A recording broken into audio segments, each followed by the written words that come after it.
everybody, welcome back. Today we're in for a good time because we're going to take a look at Final Soldier on the PC Engine. This game was developed and published by Hudson and released in Japan only in 1991. It's the third game in the Star Soldier series, and it was eventually made available worldwide along with the other Star Soldier games on the Wii Virtual Console in 2008. It's got one of those classic space shooter plots about a mysterious invading force of biomechanisms from the future who have traveled back to the present of the game to cement their roles as the rulers of the Earth. So the world's greatest scientists come together to create the ultimate fighter ship that can utilize a multitude of weapons that can take down this menacing force. Awesome. This is a really exceptional top-down shooter, as pretty much all shooters made by Hudson are. It features some rather simple gameplay. If you've played any other classic space shooters, then Final Soldier will feel really familiar, but it has a couple of features that make it stand out.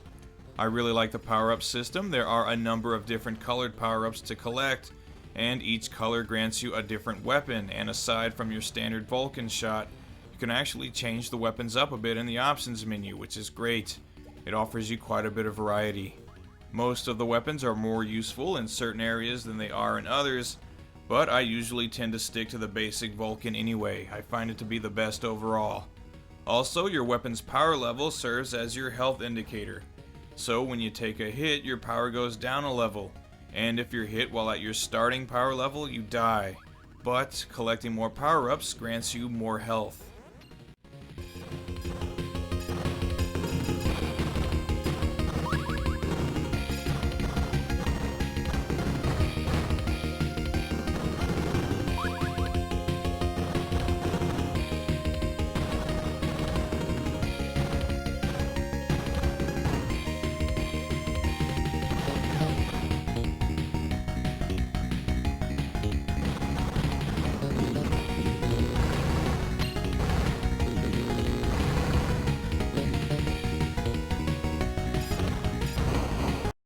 Aside from your main weapons, you can also collect power-ups that give you homing missiles and options that will follow your movements, but the unique thing about the options in Final Soldier is that they also double as your bombs. You can have two with you at a time, and using a bomb takes one away.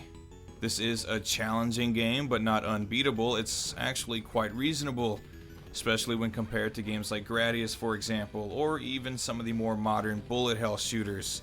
You'll have plenty of enemies to deal with, and they all have rather different movement and shot patterns, and the bosses offer a decent challenge and quite a bit of variety as well. Overall, this is a very well made shooter that plays great and is a ton of fun. It's also a game with some nice visuals and great music, again, as is pretty typical of a Hudson game. The graphics are colorful and detailed. Each stage is a different themed zone, so you get a desert, city, ocean, and of course, space. Also, despite the fact that there can frequently be quite a lot going on at any one time, you won't see a whole lot of slowdown, which is greatly appreciated. The soundtrack is really awesome, lots of very upbeat music that fits perfectly with the gameplay. If you've played any of the other Star Soldier games, or maybe even Star Peroger, this soundtrack is comparable to those. On the whole, just a damn well made game.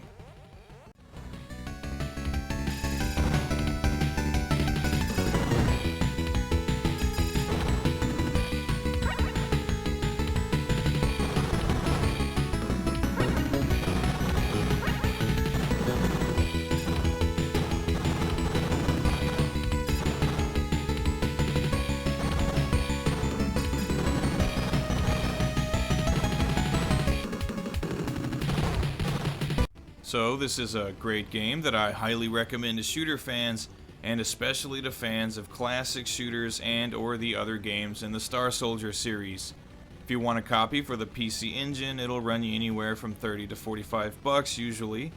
But if you want to save a little cash, then certainly go for the Virtual Console version. Either way, you're guaranteed to have a good time.